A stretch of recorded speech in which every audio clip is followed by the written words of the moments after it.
नमस्कार, स्वागत है आप सभी का। आज की इस वीडियो में अपन Delhi university entrance test MSc mathematics के जो हुआ था उसमें लीनियर अलजेब्रा क्वेश्चन सॉल्व करेंगे 2019 के। 2019 का जो पेपर है बाकी के कंपेयर में थोड़ा सा ट्रिकी है।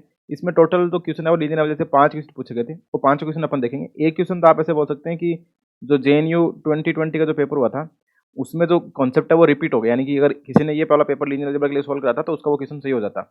और अगर आपको कोई भी डाउट होता है तो इसके लिए आप टेलीग्राम चैनल ज्वाइन कर सकते हैं, और टेलीग्राम ग्रुप है उसके लिए आप @exponential mathematics 2531 अगर टेलीग्राम के सर्च बार में सर्च करते हैं तो इसके ग्रुप में पहुंच जाते हैं आप। और इस पे एक क्वेश्चन तो बहुत ही अच्छा क्वेश्चन पूछा गया जो ax = b वाला टाइप का है, यानी कि एक मैट्रिक्स दे रखी है, उसका कैरेक्टरिस्टिक पॉलिनोमियल दे रखा है। और बाकी आप नोटिस करेंगे कि एक क्वेश्चन है वो इनर प्रोडक्ट पे आता है, और वो इनर प्रोडक्ट पे आता है उसके लिए आपको स्पेशली इनर प्रोडक्ट पढ़ने की जरूरत नहीं है। उसमें आपको सिर्फ दो प्रॉपर्टी का ध्यान रखता है। एक प्रॉपर्टी तो आप डी यू जो 2020 वाला पेपर है उसमें लीनियर अलजेब्रा वाले में वो प्रॉपर्टी ध्यान रख लें, एक ये वाली आज वाले में ध्यान रख लें। ऐसे 3-4 प्रॉपर्टी है, क्योंकि अगर एक क्वेश्चन के लिए आप पूरा इनर प्रोडक्ट स्पेस नहीं पढ़ सकते। तो ऐसी पेपर सोल्व करने से आपको आइडिया मिल जाएगा। जैसे 2020 का अपन ने सोल्व कर लिया, 2019 का ये हो जाएगा, 2018 का ऑलरेडी अपन सोल्व कर चुके हैं, तो 2017-16 का भी मैं सोल्व कर दूंगा। तो आपको आइडिया लग जाएगा कि लीनियर अलजेब्रा से डीयू के एंट्रेंस एग्जाम में कैसे क्वेश्चन पूछाते हैं। अभी कल कोई वीडियो नहीं आएगा, उसके बाद से आपको रेगुलर 2 से 3 वीडियो मिल जाएंगे, तो आपको अभी लास्ट टाइम में बहुत अच्छी हेल्प होने वाली है। तो अपन आज की इस वीडियो को स्टार्ट करते हैं। और कुछ रिजल्ट्स होते हैं तो आपको पता होने चाहिए। जैसे इसमें जो ये क्वेश्चन है सिंपल रिजल्ट पे बेस्ड ही है। कंसीडर द फॉलोइंग स्टेटमेंट कि every minimal generating set of vector space is basis, every maximal linearly independent subset of vector space is basis, every vector space admit A basis. तो आप ऐसे बोल सकते हैं कि इसकी फर्स्ट दो स्टेटमेंट तो करेक्ट है, थर्ड वाला रॉन्ग है, तो only first and second are true. ऐसे इसका सेकंड ऑप्शन जिसमें only first and second are true, तो सेकंड ऑप्शन आंसर होगा। कैसे आप देखते हैं, जैसे कि कोई भी सेट इसने बोला कि एवरी मिनिमल जनरेटिंग, इसका मतलब यहाँ पे ऐसा भी लिखा हो सकता है कि every minimal spanning set, minimal spanning set is form a basis. और ऐसे बोल सकते हैं कि मैक्सिमल लीनियरली, ये कॉन्सेप्ट मैंने आपको पहले बताया हुआ किसी वीडियो में कि जो मिनिमल होता है ना वो तो क्या होना चाहिए, जनरेटिंग सेट होना चाहिए। मैक्सिमल क्या होता है, लीनियरली। इसको आप सिंपली समझ सकते हैं, जैसे आर क्यूब की बात करते हैं, जैसे R3 की बात करते हैं। इस प्रकार आप 3 वेक्टर ले लेते हैं ए बी सी, ये लीनियरली इंडिपेंडेंट है। तो ये तीनों अगर लीनियरली इंडिपेंडेंट है ना तो ये क्या हो जाएगा, बेसिस बना देगा, क्योंकि इसके डायमेंशन 3 है, ये 3 वेक्टर हैं तो लीनियर, तो यानी कि ये क्या हो गया, मैक्सिमल लीनियरली इंडिपेंडेंट सेट हो गया। इससे बड़ा कोई सेट लेंगे आप जिसमें मान लो ए बी सी डी 4 वाला ले लेंगे तो ये हमेशा एल डी बनेगा, क्योंकि इसकी डायमेंशन कितनी है, 3, तो 4 डायमेंशन हो नहीं सकती, 3 होने की क्या बन जाएगा, एल डी। तो यानी कि मैक्सिमल लीनियर इंडिपेंडेंट सेट है वो क्या बनेगा, बेसिस बना देगा। और मिनिमल जनरेटिंग सेट यानी कि मिनिमल स्पैनिंग सेट, यानी कि मिनिमल है और एक इससे ज्यादा लेंगे तब भी एल डी बन जाएगा, और इससे छोटा ले लेंगे ना ए बी, और ये अगर एल आई बी है तो इसका डायमेंशन कितनी आएगी, 2 आएगी, पर अपने को कितनी चाहिए, 3 चाहिए R3 की, तो ये भी बेसिस नहीं बना सकते। इसलिए मैक्सिमल यानी कि यही क्या होगा, मैक्सिमल होगा ए बी सी वाला ही, जो R3 के 3 वाला वो क्या बनेगा, बेसिस। अब भले ए बी सी क्या हो कुछ भी ऊपर, अगर ये एल आई है तो क्या बना देगा, बेसिस बना देगा। इसी प्रकार से मिनिमल जनरेटिंग बोलने का मतलब है कि उससे छोटा जनरेट नहीं कर सकता। जैसे मान लो आपको पता है कि ए बी सी 3 है, ये R3 को जनरेट कर रहे हैं, तो इसे छोटे लो लेगो 2 मान लो कि ए बी, तो फिर क्या हो जाएगा, ये सी है इसका लीनियर कॉम्बिनेशन के रूप में लिखा जाएगा। जब ए और बी सी है वो ए और बी के लीनियर कॉम्बिनेशन के रूप में लिखा जाएगा, इसका मतलब क्या बनेगा, ये एल आई हो जाएगा, बेसिस नहीं बना पाएगा। तो इसलिए दोनों रिजल्ट ही क्या है, करेक्ट रिजल्ट है। और दोनों आपको पता होना चाहिए कि एवरी मिनिमल जनरेटिंग सेट तो क्या बनाता है, वेक्टर स्पेस की बेसिस बना देता है, और मैक्सिमल लीनियरली इंडिपेंडेंट, यानी जब स्पान यहाँ पे स्पेनिंग भी लिखा हो, जनरेटिंग का मतलब क्या, स्पेन, यानी कि वो पूरा आर जो भी अपना वेक्टर स्पेस व्यू होता है वो पूरा पूरा क्या हो जाता है, स्पेन हो जाता है। तो इसलिए ध्यान रखना कि स्पैनिंग सेट तो कैसा होता है, मिनिमल होता है, और लीनियरली इंडिपेंडेंट कैसा होता है, मैक्सिमल होता है। अब इसका एग्जांपल है ना थर्ड वाला, ये इसका एग्जांपल इसी पेपर में मिल जाएगा आपको कि every vector space admits a basis, बोलना गलत है, यहाँ पे ऐसा लिखना चाहिए कि every non zero vector space admit a basis. क्योंकि जैसे मान लो कोई जीरो वेक्टर ले लेते हैं, सपोज दैट आपने v इक्वल टू क्या है, जीरो ही वाला है, तो इसकी कोई बेसिस नहीं होती, और इसको मैं डायमेंशन 5 बोल सकता हूँ। इसकी डायमेंशन कैसे 5, और इसकी कोई बेसिस नहीं होती। क्यों नहीं होती इसकी बेसिस, बेसिस कैसे होती है, बेसिस बोलने का मतलब आपको दो बात से दिमाग में आ जानी चाहिए। एक तो क्या होता है, लीनियर इंडिपेंडेंट होता है, और एक को क्या करना चाहिए, स्पेन करना चाहिए, स्पेन ऑफ सेट क्या करना चाहिए, वी आ जाना चाहिए। अब ये लीनियर इंडिपेंडेंट जिस भी वेक्टर में, वी में अपन को पता है कि जीरो ए बी सी कुछ भी, जिस भी सेट में अगर जीरो आ जाता है तो वो सेट कैसा बन जाता है, एल डी बन जाता है। और ये वेक्टर स्पेस में जीरो आ रहा है तो जीरो को स्पेन कैसे करेगा, आपको जीरो लेना पड़ेगा। तो इसका मतलब every non zero finite dimensional vector space has basis, F D V है, finite dimensional vector space has basis होती है। और यहाँ पे डायमेंशन क्या 5, तो यहाँ पे कोई डायमेंशन है ही नहीं, जीरो वेक्टर ले लेंगे। तो इस केस में every vector space admit a basis बोलना गलत हो जाएगा। तो इसका फर्स्ट और सेकंड दोनों रिजल्ट क्या है, ट्रू है, थर्ड वाला रॉन्ग, तो ओनली फर्स्ट। यानी कि इसमें आपको दोनों रिजल्ट पता होने चाहिए। और ये थर्ड वाला बोलता है कि जीरो वेक्टर स्पेस के पास कोई बेसिस नहीं होती, क्योंकि बोलता है एवरी वेक्टर स्पेस, तो ऐसा बोलना गलत है। Every non zero finite dimensional vector space है बेसिस, तो इसका थर्ड ऑप्शन क्या हो जाएगा, रॉन्ग हो जाएगा। अब चलते हैं नेक्स्ट क्वेश्चन पे। अब ये वाला क्वेश्चन है ना, ऐसा क्वेश्चन 2-3 बार पूछा गया है। ऐसा 2017 का पेपर अपन सोल्व करेंगे तो उसमें भी आपको मिल जाएगा, जल्दी वीडियो आ जाएगा उसका भी, कि let P2T denote the set of all polynomial over R degree at most two. Degree at most two बोलने का मतलब क्या, A0 plus A1x plus A2x, इस टाइप का कोई पोलिनोमियल है और इसमें A0 A1 A2 A3 कितने 3 आ रहे हैं। तो डायमेंशन ऑफ, अगर मैं बात करूं कि P2T की डायमेंशन कितनी आ रही है, 3 आ रही है। इसका मतलब इसकी जो बेसिस होगी उसमें 3 एलिमेंट आएंगे, V1 V2 V3, और तीनों के कैसे होंगे, Li लीनियर इंडिपेंडेंट होंगे। तो ये क्या बनाएगी, इसकी बेसिस बनाएगी। With respect to the inner product, ये तो क्या, इसका डायमेंशन वेक्टर स्पेस दे दिया अपने को एक, और ये इनर प्रोडक्ट दे रखा है कि inner product of P Q क्या है, -1 से 1 integration P T Q T D T. P T और क्यू टी क्या पोलिनोमियल है, P T Q T belongs to P two T, इसमें बिलोंग करने वाला पोलिनोमियल है। The set of vectors 1 T T square minus का 1/3, इस set के बारे में पूछ रहा है कि not a linearly independent set, orthogonal basis of P two T, basis of P two T but not orthogonal, orthogonal but not a basis. अब देखो इस सेट को, आप देखो इस सेट में कैसे कैसे एलिमेंट है, 1 है, टी है और टी स्क्वायर माइनस का 1/3 है। इस सेट को आप देखते ही बोल सकते हो कि ये बेसिस बनाएगा। बेसिस क्यों बनाएगा, P2T की डायमेंशन कितनी आ रही है, P2T की डायमेंशन है 3 है। इस सेट में एलिमेंट कितने हैं, 3। अगर ये तीनों एलिमेंट अगर Li हो जाएं तो आप बोल दोगे कि बेसिस बना रहे हैं। कोई भी पोलिनोमियल टाइप का अगर सेट दे रखा हो, उसको Li और LD चेक करने का सबसे अच्छा तरीका है कि आप देख लो कोई एक दूसरे का स्केलर मल्टीप्लीकेशन है कि नहीं। जैसे मान लो 1 है तो 1 इक्वल टू अल्फा टी है क्या, T equal to alpha into T square minus का 1/3 है क्या, और 1 equal to alpha into T square minus का 3 है क्या। यानी कि कोई एक दूसरे का, यानी कि A equal to alpha B type का नहीं होना चाहिए। अगर ऐसा हो जाता है तो उसको अपन क्या बोल देते हैं, एल डी बोल देते हैं। पर आप ये भी सोच सकते हो ये तो कॉन्स्टेंट है और ये लीनियर है और ये क्वाड्रेटिक है टी स्क्वायर, तो ये तीनों कभी भी एक दूसरे के स्केलर मल्टीप्लिकेशन नहीं हो सकते, यानी कि एक दूसरे के रूप में लिखा नहीं जा सकता। ये मैं सिंपल तरीका बता रहा हूँ आपको L I L D check करने। ऐसे तो आप कर सकते हैं कि A plus B into T plus C into T square minus का 1/3 इक्वल टू 0 कर दोगे। अब टी के कोफिशिएंट की कंपेयर करोगे तो ए भी 0 आएगा, बी भी 0 आएगा, सी भी 0 आएगा, तो आप सीधे बोल दोगे कि सेट कैसा है, एल आई है। पर मैं आपको ऐसे बता रहा हूँ कि अगर कोई भी पोलिनोमियल टाइप का हो, अगर एक दूसरे का स्केलर मल्टीप्लिकेशन नहीं हो तो वो हमेशा क्या बन जाता है, एल आई बन जाता है। तो यहाँ पे 1 टी और टी स्क्वायर माइनस का 1/3 है, ये सेट कैसे है, एल आई है, और डायमेंशन इसके कितने 3 आ रहे हैं। तो मतलब दिस फॉर्म है बेसिस, बेसिस ऑफ P2T। तो ये P2T की बेसिस बना देगा सिंपली, क्योंकि ये एल सेट है तो ये बेसिस तो बनाएगा। इसलिए इसने बोला ना कि not a linearly independent set, क्योंकि लीनियरली इंडिपेंडेंट सेट है। बोलता है orthogonal but not a basis, ये बेसिस बनाएगा। ऑर्थोगोनल बनाएगा कि नहीं बनाएगा ये अपन चेक करेंगे। तो ये बेसिस है तो ये भी गलत हो गया, सेकंड और थर्ड बचे।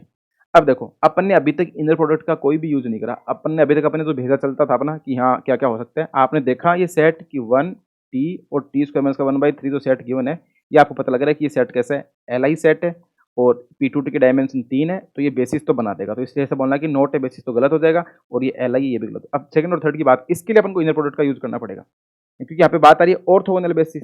अब ऑर्थोगोनल बेसिस का मतलब सेट कैसा होना चाहिए, ऑर्थोगोनल होना चाहिए, लीनियर इंडिपेंडेंट। अब ऑर्थोगोनल बोलने का मतलब क्या है कि अगर कोई एलिमेंट V1 V2 V3 कोई सेट है, अगर ये किसी वेक्टर स्पेस V में है, तो we say that V1 V2 V3 orthogonal कब होंगे, if inner product of V1 V2 V2 V3 और V1 V3 क्या आ जाए, 0 आ जाए। यानी कि इनका वेक्टर जो इनर प्रोडक्ट वो क्या आना चाहिए, 0 आना चाहिए, तभी अपने इसको क्या बोल देंगे, एल मतलब ऑर्थोगोनल बोल देंगे। ठीक है, अपने के पास V1 V2 V3 क्या 1 टी और टी स्क्वायर माइनस 1/3, और आपको बता रखा है कि P और Q का जो इनर प्रोडक्ट होता है वो क्या होता है, -1 से 1 पी क्यू डी टी, और ये टी की पॉलिनोमियल है।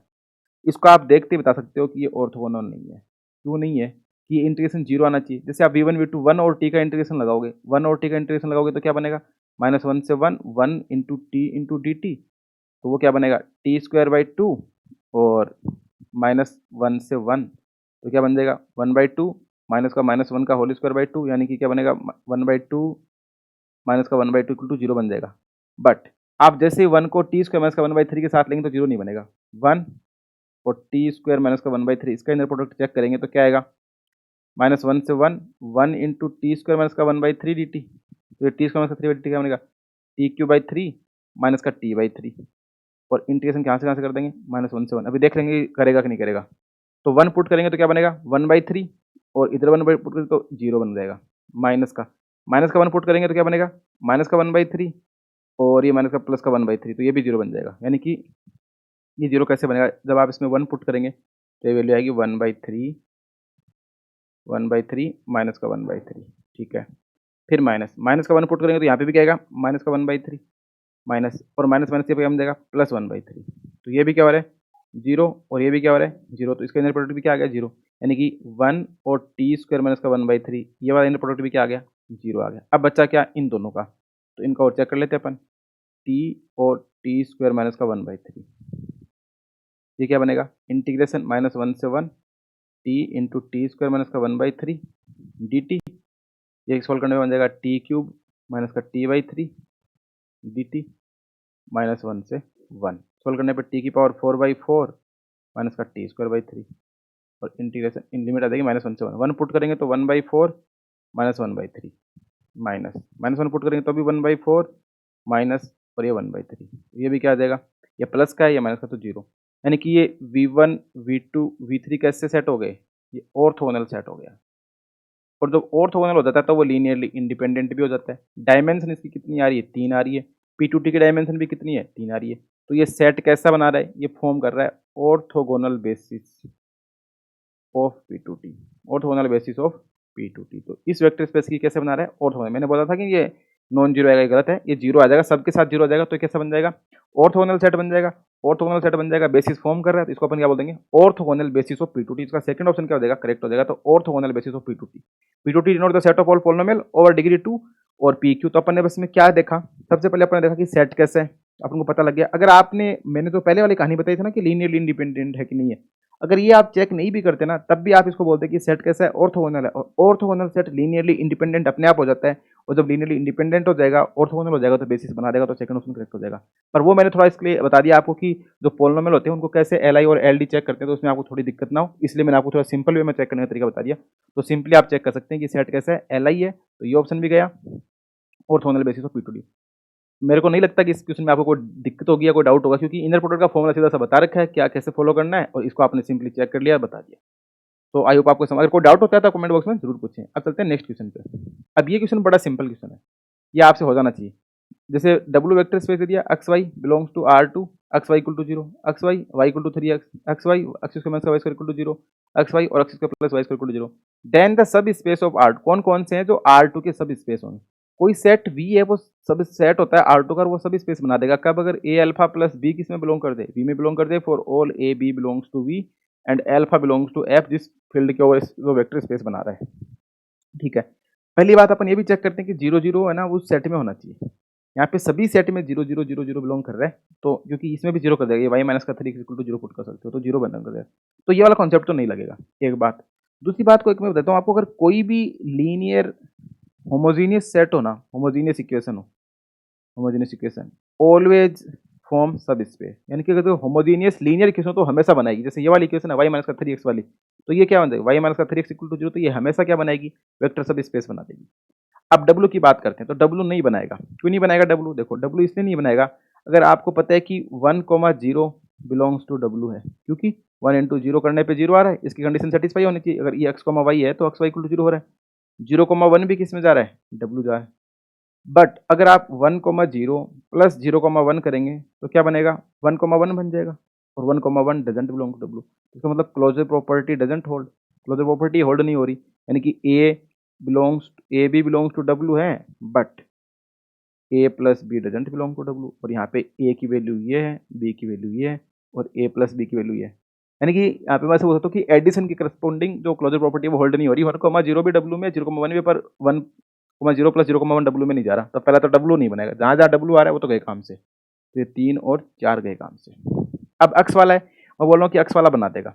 अक्स वाला कैसे बना देगा, क्योंकि अक्स वाला इसलिए बना देगा कि लीनियर होमोजीनियस इक्वेशन है। वैसे भी आप सोच सकते हो कि 0 0 इसमें बिलोंग कर रहा है, ए अल्फा प्लस बी चेक करना है, तो ए की वैल्यू आप ले लो x1 y1, बी ले लो आप x2 y2, चेक कर लो ए अल्फा प्लस बी जा रहा है क्या। अब देख लो ए अल्फा करेंगे तो ये क्या बनेगा अल्फा x1 और अल्फा y1, अब प्लस x2 y2, तो ये क्या बन जाएगा alpha x1 plus x2 alpha y1 plus y2। और ये जाने के लिए क्या, और ये जा रहा है, इसका मतलब क्या होना चाहिए y1 इक्वल टू क्या है 3x1 है, y2 इक्वल टू क्या है 3x2 है। ठीक है, अब और ये w जो y में तभी जाएगा जब क्या आ जाएगा अपने पास alpha y1 plus y2 equal to क्या आ जाए 3 अल्फा x1 प्लस x2, ये वाला अगर कंडीशन फुलफिल हो जाती है तो अपन बोल देंगे कि सेट कैसे आ जाएगा, वेक्टर सब स्पेस बना देगा। अब इसको देख लो, अल्फा y1 की जगह अपन क्या पुट कर सकते हैं, y1 की जगह क्या है 3x1, तो alpha into 3x1 plus y2 की जगह क्या पुट कर देंगे, प्लस 3x2 कर देंगे। अब देख लो 3 पूरे से कॉमन आ गया, 3 बाहर आ गया, अल्फा x1 प्लस x2, और यही आ रहा है, यही आना चाहिए था। तो अल्फा y1 प्लस y2 की वैल्यू क्या आ रही है, 3 into alpha x1 plus x2। तो इसका मतलब इसको अगर आप कैपिटल x बोल रहे हो, इसको कैपिटल y बोल रहे हो, तो this implies y equal to 3x, this means जो तो y इक्वल टू दे रखा है अपने को क्या, x comma y such that y equal to 3x is सब स्पेस ऑफ R2। ये सब स्पेस बना देगा R2 का, तो ये सब स्पेस बना दिया R2 का। अब देख लो कि ये x है, सॉरी ये y नहीं है, यहाँ पे कैपिटल ये x वाले सेट की बात हो रही है, ये x है। तो ये सब स्पेस तो बना रहा है, x तो बना रहा है, w नहीं बना रहा। अब देख लो x तो बना रहा है, w नहीं बना रहा। तो w और x, ये तो बोलना x बना रहा है, तो ऐसा सिर्फ और सिर्फ फर्स्ट ऑप्शन ही है, तो x एंड z आएगा। आपको y z चेक करने की भी जरूरत नहीं थी, आप सीधा ही बोल सकते हैं कि x और z आएगा, तो इसका फर्स्ट ऑप्शन करेक्ट हो जाएगा। और अपन y और z भी देख लेते हैं। आप एक बार z पे देखो, z पे गौर फरमाओ कि एक्स वाई है such that X square plus Y square equals to 0। कोई भी दो रियल नंबर है, R2 की बात हो रही है, तो रियल नंबर है, उनका स्क्वायर 0 हो रहा है। इसका मतलब क्या है, x इक्वल टू भी 0 और y इक्वल टू भी 0। इसका मतलब z कैसा सेट है, z सिर्फ और सिर्फ सिंगलटन सेट है, इसमें सिर्फ और सिर्फ 0 0 वेक्टर आएगा। और 0 0 ये कैसा है, ट्रिवियल सब स्पेस हो गया। तो z इज ट्रिवियल सब स्पेस ऑफ R2, इज सब स्पेस ऑफ R2। तो z तो ट्रिवियल सब स्पेस है, तो z तो सब स्पेस बनेगा ही बनेगा। z बनेगा, x बनेगा, w नहीं बनेगा। तो ऐसा कोई ऑप्शन है ही नहीं जिसमें x और z y की भी बात हो रही हो। z बन रहा है, x छूट रहा, तीनों आ रहे हो, तो तीनों वाला तो है नहीं, तो फर्स्ट ऑप्शन ही रहेगा। अब y को और चेक कर लेते हैं। y को कैसे चेक करोगे, y को आप बड़ा सिंपल से चेक कर सकते हो। y में क्या दे रखा है अपने को, y में वो सारे x y आ रहे हैं such that X square minus Y square equal to 0।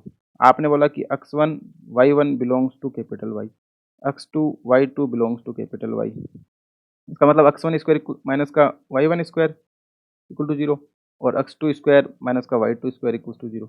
अब आप चेक कर लो, x1 दोनों को ऐड कर दोगे तो x1 plus x2 comma y1 plus y2। जब भी स्क्वायर वाला होता है ना, तो उसमें है ना एडिशन फॉलो नहीं होता है, क्योंकि आपको पता ही है कि a प्लस बी का होल स्क्वायर इक्वल नहीं होता है ए स्क्वायर प्लस बी स्क्वायर के। तो ये अब इसमें 2ab की टर्म हो रहेगी। जैसे आप यहाँ पे करोगे x1 प्लस x2 का whole square minus y1 plus y2 का होल स्क्वायर।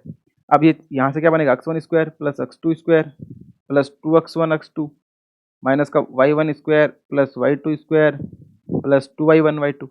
अब आप इसको ऐसे भी लिख सकते हो, x1 स्क्वायर माइनस का y1 square plus x2 square minus का y2 स्क्वायर, अब प्लस 2x1 x2 माइनस का 2y1 y2।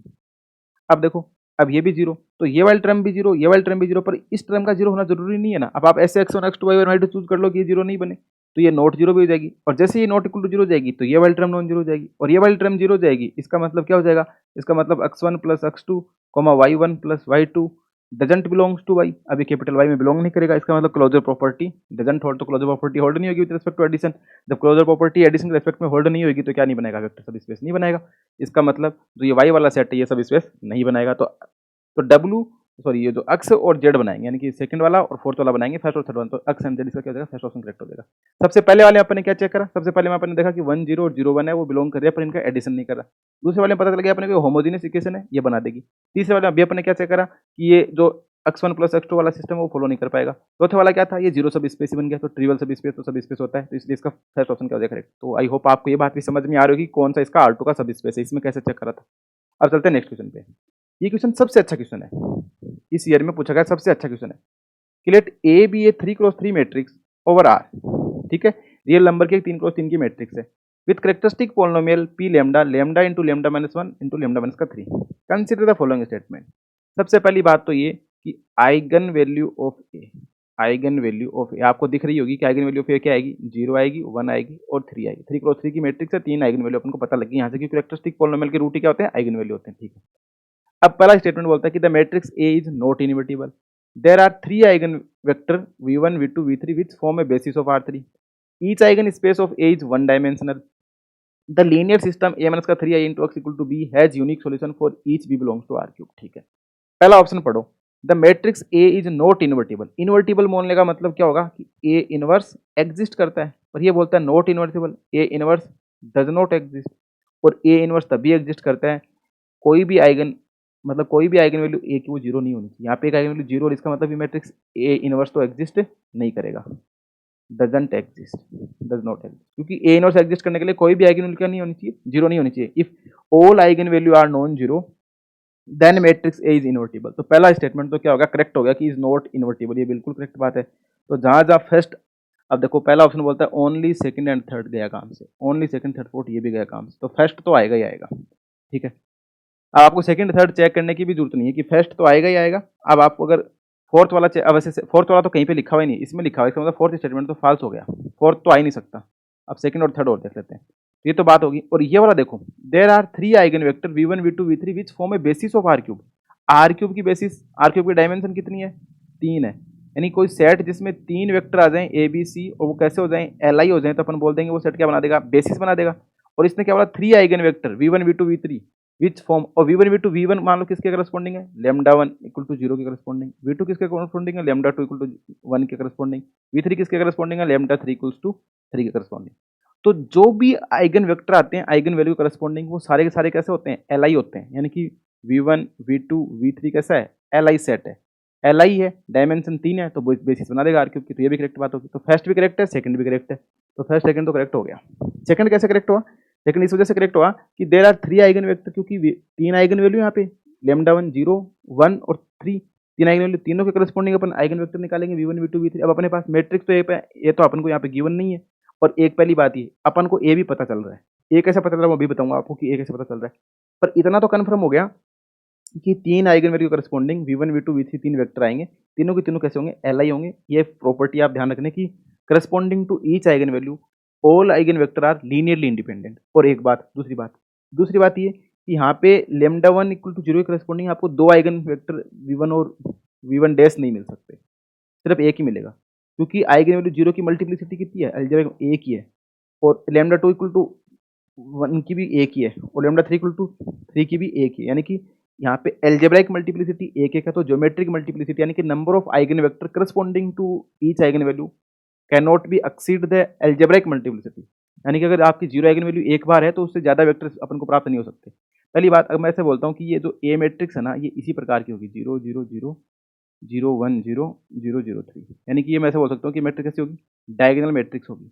क्यों होगी डायगोनल मैट्रिक्स, अगर कोई भी मैट्रिक्स ए वो करेक्टरिस्टिक पॉलिनोमियल अगर लीनियर फैक्टर में हो ना, लीनियर फैक्टर बोलने का मतलब रिपीट नहीं होना चाहिए, डिफरेंट डिस्टिंक्ट लीनियर फैक्टर अलग अलग होते हैं। यहाँ पे lambda lambda minus 1 lambda minus का 3, तो ये क्या आ रहे हैं, डिस्टिंक्ट लीनियर फैक्टर आ रहे हैं। और जब डिस्टिंक्ट लीनियर फैक्टर आए तो कैसे होगी, डायगोनलाइजेबल मैट्रिक्स हो जाएगी। तो ये मैट्रिक्स कैसी है, डायगोनलाइजेबल हो जाएगी। ठीक है, तो ये बात भी करेक्ट होगी। There are 3 eigen vector which form a basis बना देंगे। अब बोलता है each eigen space of A is one dimensional, ये भी करेक्ट होगा, ये भी करेक्ट होगा, ये भी। अब थर्ड कैसे करेक्ट होगा कि each eigen space one dimensional.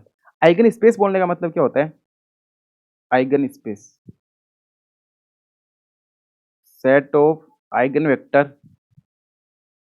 Vector corresponding to given eigen value. यानी अगर आप लेमडा 1, अब आइगन स्पेस ऑफ लेमडा 1 बात करूंगा मैं, तो लेमडा 1 इक्वल टू 0 है, इसके करस्पॉन्डिंग जो आइगन वेक्टर v1 आएगा ना, वही क्या हो जाएगा, इसका आइगन स्पेस हो जाएगा। और ये बोलता है वन डायमेंशन होगा, बिल्कुल वन डायमेंशन, क्योंकि लेमडा 1 इक्वल टू 0 करस्पॉन्डिंग सिर्फ और सिर्फ अपन को एक ही वेक्टर मिलेगा।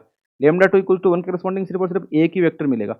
लेमडा 3 इक्वल टू 3 के करस्पॉन्डिंग सिर्फ और सिर्फ एक ही वेक्टर मिलेगा। अपन को एक ही वेक्टर मिल रहे तो इनकी डायमेंशन क्या हो जाएगी, 1 1, सभी सारी क्या हो जाएंगे, वन डायमेंशनल। क्योंकि v1 लेमडा 1 इक्वल टू 0 के 3 1 के लेमडा 1 इक्वल टू 0 करस्पॉन्डिंग अपन को दो आइगन वेक्टर नहीं मिल सकते, बिकॉज अगर दो मिल जाएंगे तो आपको पता है कि जो ज्योमेट्रिक मल्टीप्लिसिटी है वो ज्यादा हो जाएगी एल्जेब्रिक मल्टीप्लिसिटी, जो कि कैंसिल होता है, क्योंकि एल्जेब्रिक मल्टीप्लिसिटी क्या होती है, हमेशा ज्यादा होती है, greater than equal to M is less than equal to GM होता है, sorry M is greater than equal to GM होता है। यानी कि एल्जेब्रिक मल्टीप्लिसिटी होती है वो ज्योमेट्रिक मल्टीप्लिसिटी से बराबर है, उससे ज्यादा होती है, कम नहीं हो सकती। ठीक है, ये बात थोड़ा सा कंफ्यूजन, इसको आप एक बार हटा दीजिए। ऐसे बोल सकता हूँ मैं कि यहाँ पे अगर ज्यादा आ जाएगी तो ज्योमेट्रिक मल्टीप्लिसिटी है ना वो ज्यादा हो जाएगी, जबकि ज्योमेट्रिक मल्टीप्लिसिटी है ना वो एल्जेब्रिक मल्टीप्लिसिटी ज्यादा नहीं हो सकती। ऐसा बोल सकता हूँ कि मैं A M is less than equal to, नहीं सॉरी, इसको छोड़ो आप एक बार, ये मैं आपके, मेरे को थोड़ा क्या कंफ्यूजन हो रहा है इसमें, पर आप ये देख सकते हो कि लेमडा 1 इक्वल टू जो 0 होता है ना, इसके करस्पॉन्डिंग अपन को एक ही आइगन वैल्यू मिलेगी। तो आप ऐसा बोल सकते हैं कि जो आइगन वेक्टर आएंगे, जो हर आइगन वैल्यू करस्पॉन्डिंग सिर्फ और सिर्फ एक ही आइगन वेक्टर आएगा, और एक ही आइगन वेक्टर आ जाएगा, इसका मतलब क्या हो जाएगा कि जो ज्योमेट्रिक मल्टीप्लिसिटी है ना वो भी 1 हो जाएगी, और एल्जेब्रिक मल्टीप्लिसिटी भी क्या हो जाएगी, 1 हो जाएगी। तो इसका मतलब ये क्या हो गया कि अपन को ये पता लग गया कि जो आइगन वेक्टर बनेंगे या आइगन स्पेस बनेगा हर आइगन वैल्यू करस्पॉन्डिंग, वो क्या क्या बनेंगे, वन वैल्यू वाले बनेंगे, यानी कि उनकी डायमेंशन क्या होगी, 1 1 ही होगी। तो थर्ड भी करेक्ट हो जाएगा। अब देखो फोर्थ ऑप्शन बहुत ही इंपॉर्टेंट है, ए माइनस का 3i into X equals to B has unique solution for each B belongs to R cube. ये वाला गलत हो जाएगा। कैसे हो जाएगा देखो, ए माइनस का 3i एक्स करेंगे, आपको पता है कि A X equals to B has unique solution if and only if rank of A colon B which is equals to rank of A होना चाहिए। अपन बात कर रहे हैं ए माइनस का 3i इंटू एक्स की।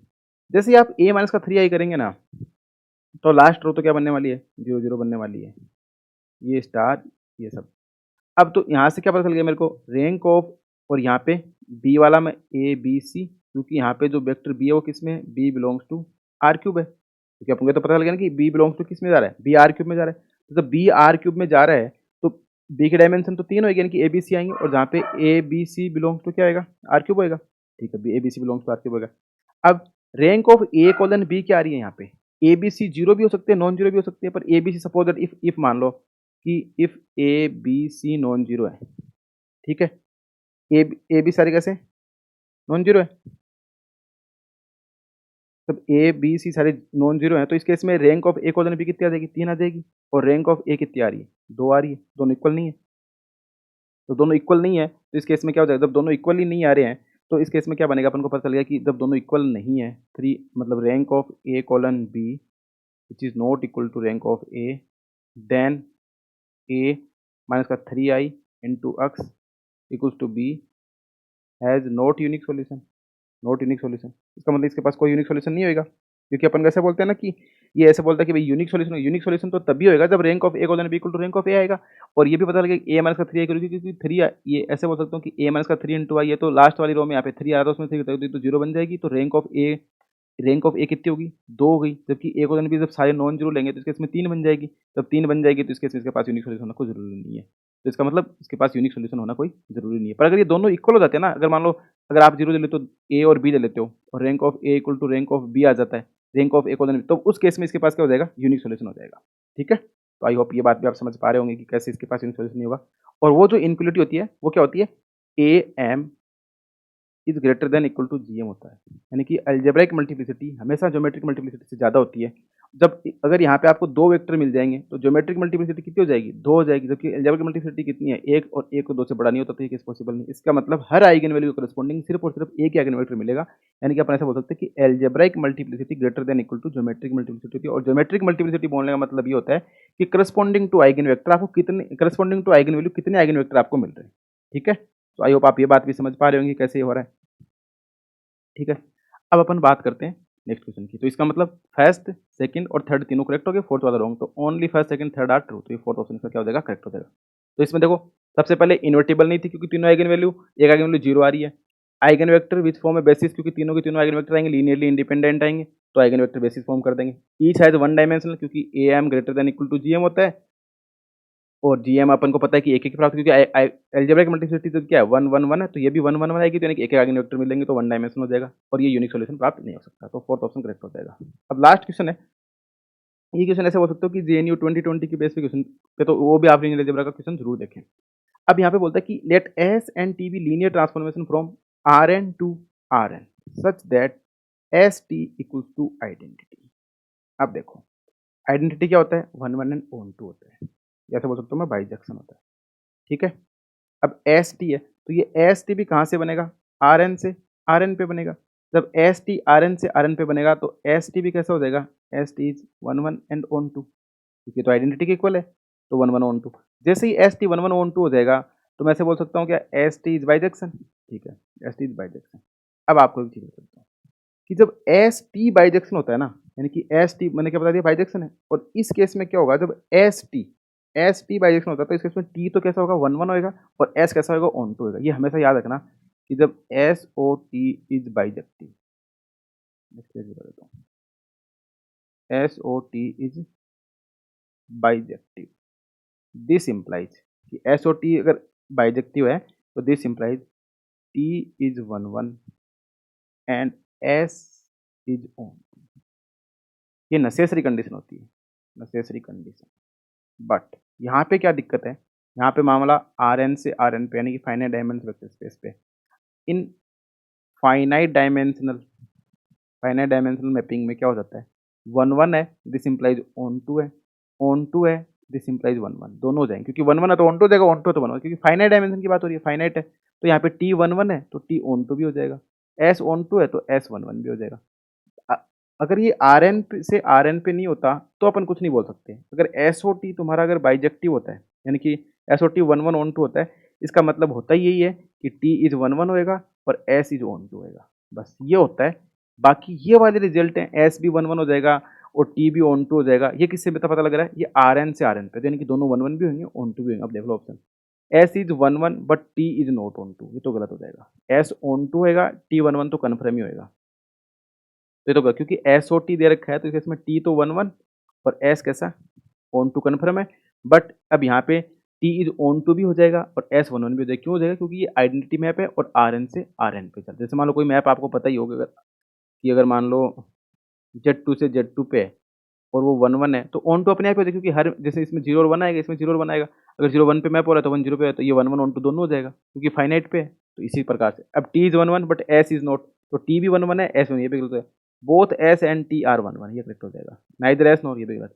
तो एस और टी दोनों 1 1 होंगे, वरना S O T is bijective implies हो जाता है, एस ओ टी बाइजेक्टिव इम्प्लाइज होता है कि T is 1 1 and S is onto, but यहाँ पे दोनों ही 1 1 होंगे, दोनों ही onto because of identity map R N to R N, और आइडेंटिटी अपन को पता है 1 1 ऑन टू दोनों होते हैं। सो इसका थर्ड ऑप्शन करेक्ट हो जाएगा। तो आई होप आपको ये 5 क्वेश्चन समझ में आए होंगे। किसी भी क्वेश्चन में कोई भी डाउट होता है तो आप कमेंट बॉक्स में जरूर पूछें, मैंने सबका अच्छे से एक्सप्लेन करके बताया है। किसी में कोई डाउट होता है तो आप जरूर पूछें, डाउट नहीं रखना है। और इसी प्रकार से आप बाकी लीनियर अलजेब्रा क्वेश्चन सोल्व करने के ट्राई करें। कोई डाउट होता है तो अपन कमेंट बॉक्स में डिस्कस कर लेंगे, अपने ग्रुप पे पूछ सकते हैं। So thanks for watching and keep continue watching exponential mathematics. Thank you.